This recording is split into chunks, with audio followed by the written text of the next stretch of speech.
day, everybody. If you hear me, I'll talk loud again. My name is Tom Muench. I'm the current councillor. I'm also a resident here for a while, obviously. And I am an advocate for many different charities that have been. It's the reason why I'm in Canada, actually, for multiple sclerosis, just throw a plug in there. You're hearing a lot of candidates. A lot of you are voting. A lot of you have a preference. Some of you don't. This is, for me, this is almost a referendum question, this election. I'm going to give you some information quickly. Those of you that want information, I'm going to say I have all this information for you if you want to see it in writing.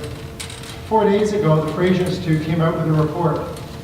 Richmond Hill is the 4th poorest in Ontario, in municipalities. Statistics Canada said that the median household income in Richmond Hill is $88,353. Median household income. We are the second poorest community in Richmond Hill. Second poorest community in New York region. This is we have the highest taxes in the area. High taxes, low income, lack of infrastructure. Businesses are on declining in terms of investment. For those of you that look here for business, for those of you that want quality of life, this election, you're going to hear a lot of these comments from candidates. It's very important for you to be active. Thanks.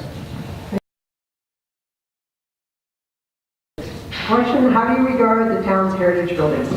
So for those that want to protect certain elements like heritage in Richmond Hill, the question is how are we going to protect it? Not if we're going to protect it. The question is how are we going to embrace it and what is our vision for how we're going to embrace it? Our downtown core has not seen a significant amount of investment, and that needs to change. It doesn't mean change has to be to the divestment of heritage, it just means it needs a rethinking. Change is going to happen at some point. 1,000 years from now, 100 years from now, a year from now, it's going to happen.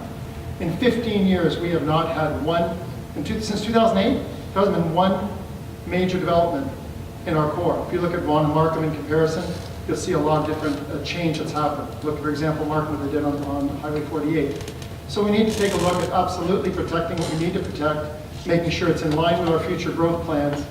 Growth plans just not for our generation, but generations to come, and explain what our heritage is all about, not just slap buildings that they are heritage and let it sit there as a mothball policy.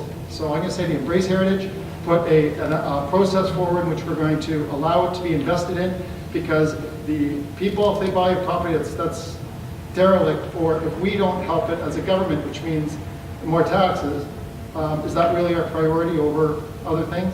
I would say to you, we have to have a whole encompassed approach, and we need to embrace everything, not just simply mothball one area or another, or have a contrast or a fight with one sector versus another.